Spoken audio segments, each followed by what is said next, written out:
श्रीलक्ष्मी श्रीमहालक्ष्मी क्षीरसागर कन्यका उत्तिष्ठ हरिसम्प्रीते भक्तानां भाग्यदायिनी। श्रीलक्ष्मी श्रीमहालक्ष्मी क्षीरसागर कन्यका उत्तिष्ठ हरिसम्प्रीते भक्तानां भाग्यदायिनी।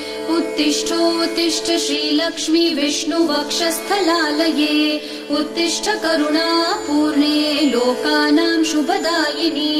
उत्तिष्ठोत्तिष्ठ श्रीलक्ष्मी विष्णुवक्षस्थलालये उत्तिष्ठ करुणापूर्णे लोकानां शुभदायिनी। श्रीपद्ममध्यवसिते वरपद्मनेत्रे श्रीपद्महस्तचिरपूजित पद्मपादे श्रीपद्मजात जननी शुभपद्मवक्त्रे श्रीलक्ष्मी भक्तवरदे तव सुप्रभातम्।